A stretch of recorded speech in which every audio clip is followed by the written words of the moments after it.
So what's up mga Earp, and for today's video ay gagawa tayo ng video kung paano ko napanalo itong Magic Chess Go-Go. No, so bigyan ko lang kayo ng konting background. Ang binibuild natin dito is 10 Dawnbringer and then 4 Summoners. So medyo mahirap to and tsambahan lang talaga, pero pag talagang nabuo nyo ito sure na panalo tayo. So dito pa lang sa umpisa isa pa lang yung Dawnbringer natin, no. Then sinamahan ko lang ng Zask para meron na tayong isang Summoner. So meron tayo na Gusion na isa, Dawnbringer, and then Zask. Tapos linagyan ko lang ng Bruiser na isa. So ayan, makita nyo sa slow start tayo, no, medyo talo-talo pa lang, no.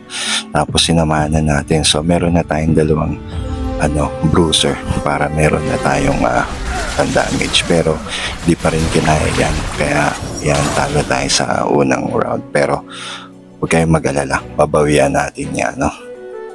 So gagawin natin 10 na Dawnbringer para ma-unlock natin lahat ng items para sa Dawnbringer. So magkakaroon kayo ng bali 4 na items para sa Dawnbringer. So ayan, second round. So panalo pa rin ata tayo dito, no? Ayun, panalo pala dito, no? So dito pinagay ko yung item kay Zask muna, no? Kasi nakuha tayo ng cards na pang Dawnbringer, so dinagay natin kay Zask para pumasok sa kanilang mga item. Yan, dinagay ko kay Zask lahat ng item dyan ng Dawnbringer. So ayan, tapos na yung isang round robin. So pili na tayo ng item, no? Ayan, so dito na tayo, no? So sa round na to is naging blessed si Badang, pero ang naging blessed niya is yung Bruiser. So mamaya ililipat natin yan kay Vexana para maging Dawnbringer naman. Lumabas yung isang blessed na Dawnbringer to. So bali yun, magkakaroon tayo ng approximately 8 na Dawnbringer. So ayan, yan yung napakalakas ni Zask, di ba?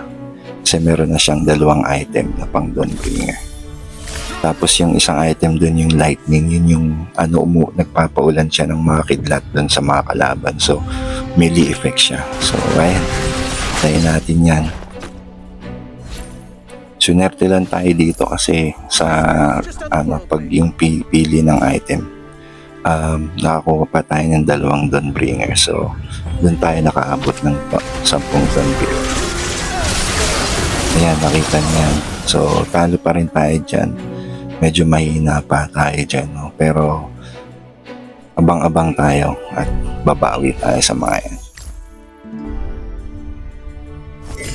So ayan, unti-unti na natin binubuo yung Summoner natin.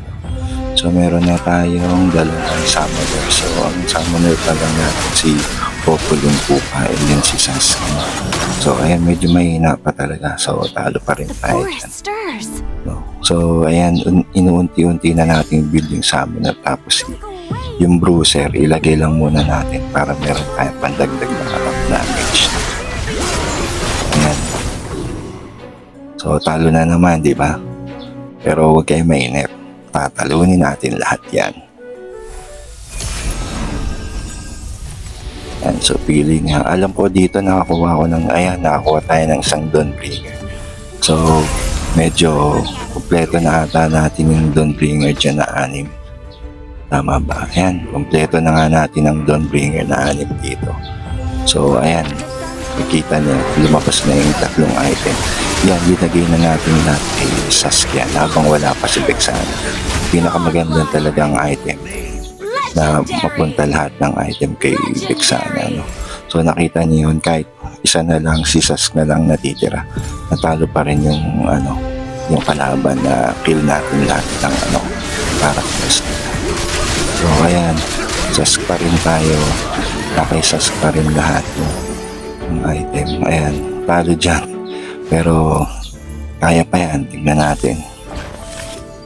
So dito meron na tayong 7 na Dawnbringer. At dahil sa stage na to, sa pang farm na yan, makakakuha tayo ng additional blessed dyan. So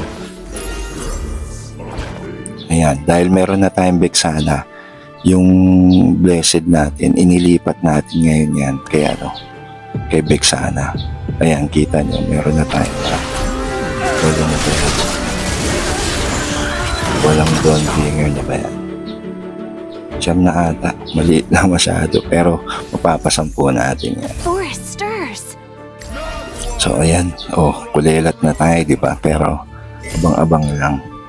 At titignan natin kung gaano kalakas kapag meron tayong 10 Dawnbringer tsaka 4 na summoner. So ayan, may 4 na summoner na tayo, kasama na dyan si Sun, no? So dinagay ko rin yung isang emblem ng Dawnbringer kay Sun para lumakas-lakas din siya.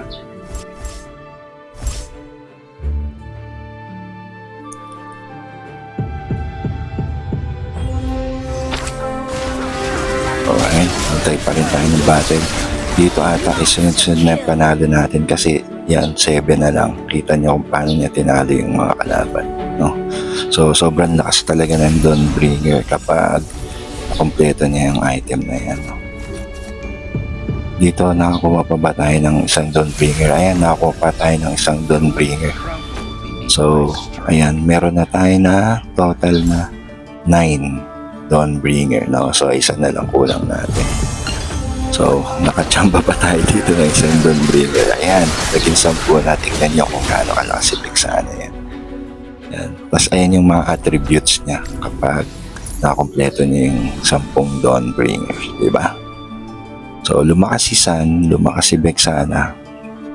Dahil meron tayong 4 summoners kompleto, may dagdag attributes, tsaka yung chance na lumabas yung mga magagandang hero. Ayan, so 10 Dawnbringer, ayan. Sobrang lakas ng pang-4 na item ng Dawnbringer, no? 80% ata attack damage niyan, kung di ako nagkakamali. Ayan yung mga pinapakita ko dyan. Post nyo na lang kung gusto nyo makita yung dagdag attribute sa attack nito. So ayan, hintayin na lang tayo manalo dito. Tapos dagdag na konting mga item. Yan, tignan nyo naman kung gaano kalakas yan, no? Yung mga kalaban natin, yung iba mga puro level 3 na yung character nila. Tapos ang ginamit nga pala natin dito na hero is sino to? Ayan yung namamana. Nakalimutan ko yung pangalan. Tuloy, sobrang excited ko sa build na to. Yan, para pag napuno mo yung yung moon na logo ni Vexana, yan yung nasa taas niya, yung moon na logo.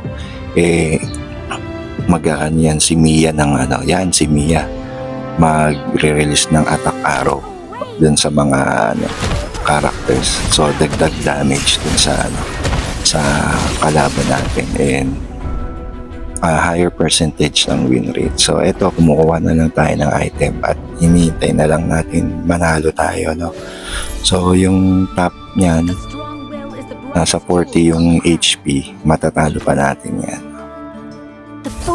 Yan, so ito, nagpapataas na lang tayo at hinihintay na lang natin ilagay si Popolin Copa na level 3, no? So meron tayong 3 and 4, 3/4 na summoner. So pwede na natin yan ilagay si Popolin Copa, tapos pa-level up lang natin si Sun. So ayan, kumpleto na yung natin summoner. 4 na sila. Si Vexana, malalakas na rin yan, no? So maganda pa rin talagang combo itong Dawnbringer tsaka Summoner. So mostly trinay ko tong build na to lately. So nag-placing naman tayo ng second, mga ganyan, second or fourth, basta sa isang game hindi tayo namawala sa fourth place, no? So pinaka mostly second place or ganyan. Pero since nakuha natin tong 10 Dawnbringer, sobrang OP talaga, OP. So kahit tignan niyo naman, kahit 7 na lang yung ating HP, talagang pumapalag sa mga malalakas na build. So yung iba pa nga dito naka Dawnbringer din na build sila, kaso hindi nila nabuo yung 10 na Dawnbringer, kaya walang additional items and dagdag attributes. So eto, tignan na lang natin. O ayan yung mga item na napunta kay Vexana. Yan, napakalakas niyan, Supreme Crown. Tingnan mo yung attack niyan. Tsaka yung Sky. Ano yan? Sky basta yun yung tumitira ng kidlat sa mga kalaban. Kapag tapos yung attack pa ni Mia dyan pag napuno natin yung di ba? So sobrang OP talaga. Pero I'm so satisfied with this build na nanalo pa rin tayo kahit kulilat sa una. Pero sa tiyaga tsaka sa ayan, paghihintay at saka sa tsamba, talagang napakalakas na talaga. So ayan, 1-1 na lang kami. Tignan natin kung anong pang mangyayari. Meron pa tayong set ng additional items mamaya, no? So ayan, papalevel up na lang tayo ng mga hero dyan para medyo lumakas-lakas din, no? Tapos ipopulin ko pa, dumadagdag pa. So pwede ni rin yan ibenta para makabili pa kayo ng ibang heroes. Yan. So hintayin na lang natin. Yan. So medyo ni-slow mo ko na yan para makita nyo yung kung gaano talaga kalakas si Vexana. So dito sa video na to, mag-focus kay Vexana kung gaano siya kalakas. Ayan, pinasok pa natin sa harap si Popolin Kuka. Ginawa natin pang yan si Vexana. Yung mana niya, unti lang yung angat, pero pag tumudo yan ng mana, ayan, boom. Yung isang lang niya, pag summon niya, ubos lahat ng kalaban.